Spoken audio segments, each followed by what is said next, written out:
दे माहिती. सर्वांना नमस्कार.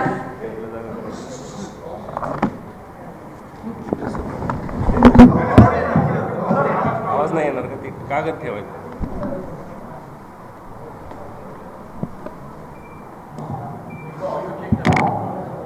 येतोय ना आवाज? सर्वांना नमस्कार.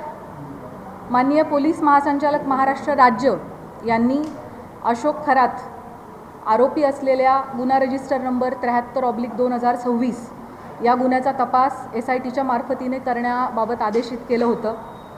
त्यानुसार दिनांक 20 मार्च 2026 या तारखेपासून तो गुन्हा आणि त्याशिवायचे 10 गुन्हे असे एकूण 11 गुन्हे SITकडे तपासाला आहेत. सदर विशेष तपास पथकामध्ये तपास अधिकारी म्हणून 2 पोलीस उपअधीक्षक आहेत, जे माझ्यासोबत दोघंही इथं उपस्थित आहेत. त्याच पद्धतीनं सहाय्यक तपास अधिकारी म्हणून 3 पोलीस निरीक्षक, 3 सहाय्यक पोलीस निरीक्षक, 10 पोलीस उपनिरीक्षक आणि 6 पोलीस अंमलदार असं एकूण 24 लोकांचं आपलं तपास पथक आहे. त्यापैकी काही लोक इथं उपस्थित आहेत, काही लोक उपस्थित राहू शकलेले नाही आहेत. अशोक खरात नाशिक आणि जिल्हा या दोन्हींमध्ये मिळून एकूण 12 गुन्हे दाखल झालेले आहेत, ज्यामध्ये अशोक खरात आरोपी आहे.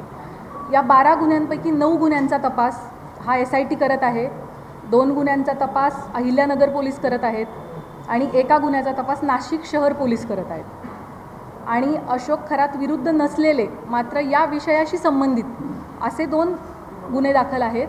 त्या 2 गुन्ह्यांचा देखील तपास SIT करत आहे. त्यामुळे 9 गुन्हे अशोक खरातच्या विरोधातले आणि विरोधात नसलेले पण संबंधित असलेले 2 गुन्हे असे एकूण 11 गुन्हे आमच्याकडे तपासाला आहेत. गुन्ह्यातील आरोपी विरुद्ध दाखल केलेल्या गुन्ह्यांपैकी आमच्याकडे असलेल्या गुन्ह्यांपैकी 8 गुन्हे हे महिला लैंगिक अत्याचाराचे गुन्हे आहेत आणि उर्वरित 3 गुन्हे हे फसवणूक आणि त्याच्यासोबतच अंधश्रद्धा विरोधी कायदा, सावकारी अधिनियम 2014 आणि इकॉनॉमिक ऑफेन्सेसची इतर रिलिव्हंट कलमं याप्रमाणे दाखल आहेत. महिला लैंगिक अत्याचाराचे सर्वच्या सर्व 8 गुन्हे आणि फसवणुकीचा 1 गुन्हा असे 9 गुन्हे SITकडे तपासाला आहेत. आजपर्यंतच्या तपासादरम्यान 30पेक्षा अधिक साक्षीदारांकडं आपण विचारपूस केलेली आहे. साक्षीदारांकडं आणि पीडितेंकडं आपण जी चौकशी केली, हा पीडित व्यक्ती आणि कुटुंबाच्या श्रद्धेचा गैरफायदा घेत होता, त्यांना भीती दाखवत होता, खडे, चिंचोके, रुद्राक्ष, पूजा विधी गोष्टींच्या माध्यमातून त्यांच्या कळत होता. महिलांना स्वतःकडे दैवी शक्ती भासवत होता. त्यांच्या कुटुंबियांच्या मृत्यूची भीती दाखवून त्यांना बदनारण्याची धमकी देऊन त्यांचं लैंगिक शोषण करत होता. त्याच पद्धतीनं ईशान्येश्वर मंदिराच्या परिसरात अंधारामध्ये हातचलाखीनं स्वतःकडे दैवी शक्ती असल्याचं भासवून समाजामध्ये सातत्यानं अंधश्रद्धा पसरवण्याचं कामही करत होता, असं आपल्याला निष्पन्न होतंय. महिला अत्याचाराच्या संदर्भाने दाखल 8ही गुन्ह्यांमध्ये पीडिता आणि त्यांचे कुटुंबीय हे अतिशय धाडसाने समोर आलेले आहेत आणि त्यांनी फिर्याद दाखल केली आहे. त्याच्यामुळेच आपण आरोपीवरती कायदेशीर कारवाई करू शकत आहोत. आपल्या सगळ्यांच्या माध्यमातून मी आवाहन करू इच्छिते की या महिलांनी लोक काय म्हणतील या भीतीनं अन्याय सहन केलेला आहे आणि आता अतिशय धाडसाने कुटुंबात घेऊन त्यांनी गुन्हे दाखल केलेले आहेत. त्यामुळे त्यांची ओळख उघड न करणे, सोशल मीडियावरती त्यांचे व्हिडिओज न पसरवणे, आपल्या मोबाईल्समध्ये असे व्हिडिओ न बाळगणे हे आपल्या सगळ्यांचं नैतिक कर्तव्य तर आहेच, पण त्याचबरोबर माननीय सर्वोच्च आणि उच्च न्यायालयाचे देखील तसे कठोर निर्देश आहेत. त्यांची ओळख गोपनीय राहणे आणि त्यांच्या खाजगी बाबींची सार्वजनिक चर्चा न होणे हे त्यांच्या मानसिक आरोग्यासाठी आणि त्यांचं धैर्य टिकून राहण्यासाठी अतिशय गरजेचं आहे. आणि म्हणूनच न्यायसंस्थेनं वारंवार absolute ban on identity disclosure अशी भूमिका ठेवलेली आहे. अशा केसेसमध्ये पोलिसांच्या पत्रकार परिषदा बाबतीत देखील मर्यादा निश्चित आलेल्या आहेत. पीडितेच्या गोपनीयतेचा भंग ज्या समाज माध्यमात आहे प्लॅटफॉर्मवरून ती माहिती हटवण्याबाबत न्यायालयाचे निर्देश आहेत. पीडिता किंवा कुटुंबियांच्या मुलाखती घेण्यास बंदी आहे. अंतिम निकाल येण्यापूर्वीच आरोपीच्या प्रतिष्ठेला हानी पोहोचवणारे आणि माध्यमांद्वारे चालवणारा खटला मीडिया ट्रायल असं म्हणतो अशी परिस्थिती निर्माण करणारे किंवा केवळ तर्कवितर्काच्या आधारित वार्तांकन टाळावे असे निर्देश देखील माननीय उच्च आणि सर्वोच्च न्यायालयांनी प्रसारमाध्यमांना दिलेले आहेत. कलम 72 BNS लैंगिक अत्याचाराच्या पीडितांची ओळख उघड करणाऱ्यांना शिक्षेस पात्र ठरवते. अनुच्छेद 21 भारतीय संविधान पीडितेचा जगण्याचा अधिकार, गोपनीयतेचा अधिकार आणि प्रतिष्ठेचा अधिकार यांचं संरक्षण करतं. जुलै 2025 मद्रास उच्च न्यायालयाने एका महिला वकिलाचे तिच्या संमतीशिवाय चित्रण केलेले खाजगी स्वरूपाचे फोटो व्हिडिओ तात्काळ 48 तासांच्या आत काढून टाकण्याचे आदेश दिलेले होते. अशा प्रकारची सामग्री रोखणं हे राज्याचं कर्तव्य आहे असं न्यायालयाने त्यावेळेला अधोरेखित केलं होतं.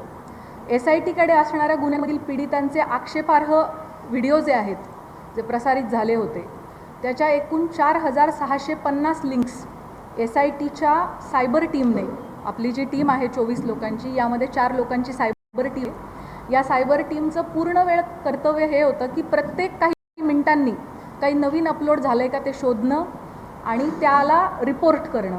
सो आपली ही जी SITची सायबर टीम आहे तिने महाराष्ट्र सायबरच्या मदतीनं आत्तापर्यंत 4650 लिंक्स ह्या डिलीट करून घेतलेल्या आहेत.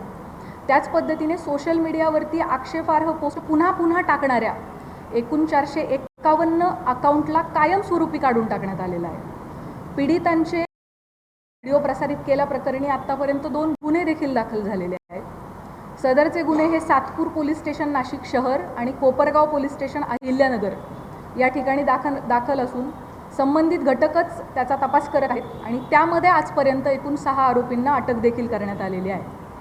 दिल्ली उच्च न्यायालयाने अलीकडेच एका विनयभंगाच्या प्रकरणाशी संबंधित बदनामीकारक स्वरूपाच्या सोशल मीडिया पोस्ट्स काढून टाकण्याचे आदेश दिलेले आहेत आणि आरोपीची प्रतिष्ठा जपण्यासाठी आणि त्याला निपक्ष सुनावणी मिळण्याची खात्री करण्यासाठी न्यायालयानं ही स्टेप घेतली होती. SITकडे असणारे सर्वच तपास हे अतिशय संवेदनशील प्रकारचे असल्यामुळे त्याविषयीची जी माहिती आपल्याला सांगणं शक्य आहे ती माहिती मी आपणास याद्वारे दिलेली आहे.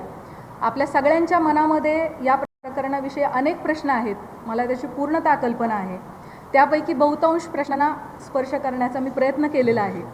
या प्रकारच्या गुन्ह्यामध्ये BNS सेक्शन 93 BNSS प्रमाणे गुन्हा दाखल झाल्यापासून 60 दिवसांच्या आत आपल्याला दोषारोप दाखल करणं आवश्यक असतं.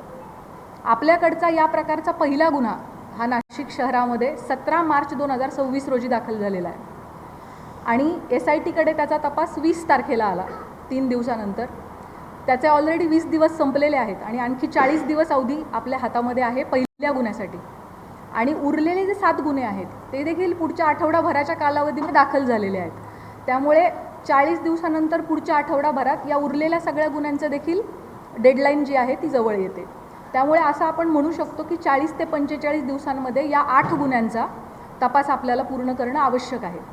तरी या सर्व गुन्ह्यांमध्ये चांगले पुरावे गोळा करून तपास वेळेत पूर्ण करण्याची SITचे प्रयत्न सुरू आहेत.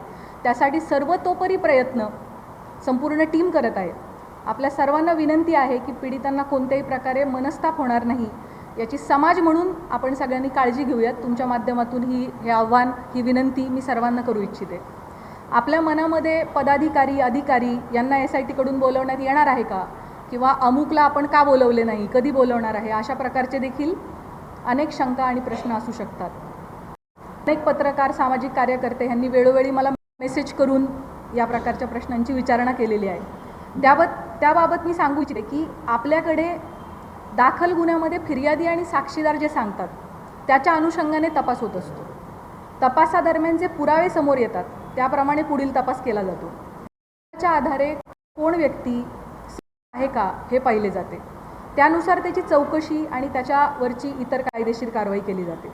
त्यामुळे या गुन्ह्यांच्या बाबतीमध्ये देखील हा गुन्हा घडण्यासाठी मुख्य आरोपी सोडून इतर कोणी कारणीभूत ठरलं आहे का, कोणी याची इकोसिस्टीम निर्माण करण्यामध्ये सहाय्यभूत ठरलेलं आहे का, या अंगाने सुद्धा आपण तपास करत आहोत. या गुन्ह्यांची पार्श्वभूमी तयार करण्यासाठी कोणी मदत केली आहे का, याबाबत पुराव्यानिशी जर आपल्याला निष्पन्न झालं तर त्याविषयी निश्चित कायदेशीर कारवाई केली जाईल. त्याबाबत आपण कोणीही मनामध्ये कुठल्याही पद्धतीची शंका कृपया बाळगू नये. गेले 17 दिवस SIT या गुन्ह्यांचा तपास करत आहे. आमचा तपास अजूनही सुरू आहे. त्यामुळे बहुतांश प्रश्नाची उत्तरं मी दिलेली आहेत. काही प्रश्न कदाचित अनुत्तरित राहिलेले असतील, परंतु जसजसा तपास पुढे जाईल तशी आपल्याला त्या प्रश्नांची पण उत्तरं मिळतील. महत्त्वाच्या टप्प्यांवरती SIT कडून आपल्याला ब्रीफिंग दिले जाईल. चार्जशीट दाखल होईपर्यंत आपल्याला या प्रकरणाची गोपनीयता बाळगणं अतिशय आवश्यक आहे. तरी मी आपल्या सगळ्यांकडून सहकार्याची अपेक्षा बाळगते. यापूर्वी अशोक खरात याला पहिल्या गुन्ह्यामध्ये एकूण 14 दिवस पोलीस कोठडी मिळाली होती. ती दिनांक 31 रोजी संपली. दिनांक 1/4/2026 रोजी आपण दुसऱ्या गुन्ह्यात त्याला अटक केली आणि न्यायालयासमोर हजर केलं. दिनांक 2 पासून 7 दिवसांची पोलीस कोठडी उद्या दिनांक 8/4/2026 पर्यंत माननीय न्यायालयाने मंजूर केलेली आहे.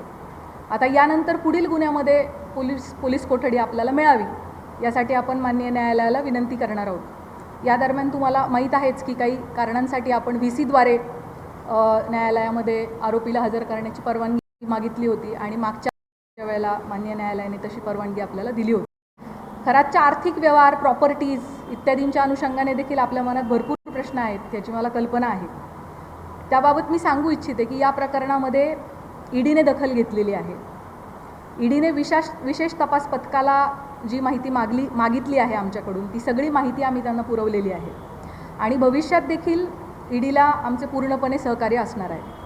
भारतीय राज्यघटनेच्या कलम 51A मध्ये भारतीय नागरिकांची मूलभूत कर्तव्ये सांगितलेली आहेत. त्यामध्ये वैज्ञानिक दृष्टिकोन आणि चौकस बुद्धीचा विकास करणे हे आपल्या सगळ्या नागरिकांचे मूलभूत कर्तव्य आहे असं आपलं संविधान सांगतं.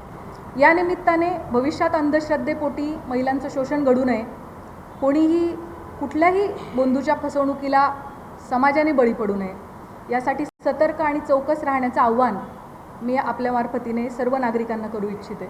अतिशय शॉर्ट नोटीसवर सर्व पत्रकार बंधू भगिनी ह्या प्रेस कॉन्फरन्ससाठी उपलब्ध झालेले आहेत, उपस्थित झालेले आहेत. त्या सगळ्यांचे मी मनापासून आभार मानते आणि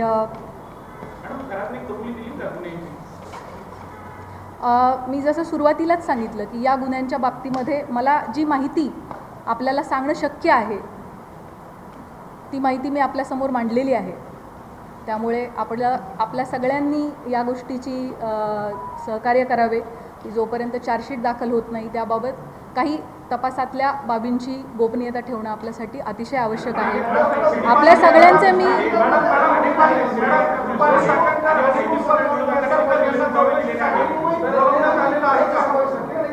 मी आपल्याला मला वाटतं ह्या सगळ्या प्रश्नांची उत्तरं मी ऑलरेडी आपल्याला दिलेली आहेत. CDR लीकच्या बाबतीमध्ये आपण मला एक प्रश्न आत्ता जस्ट कोणीतरी विचारला आहे ज्याचं प्रश्नाचं उत्तर मी दिलं नव्हतं, तेवढं मी देते आणि आपण थांबूयात. अल्पवयीन यामध्ये कोणीही नाही आहे. दुसरा जो प्रश्न CDRच्या बाबतीत याची शासन स्तरावरती चौकशी होत आहे. त्या बाबतीत चौकशीत जे काही निष्पन्न होईल ते आपल्यासमोर येईल. थँक्यू. जय हिंद, जय महाराष्ट्र.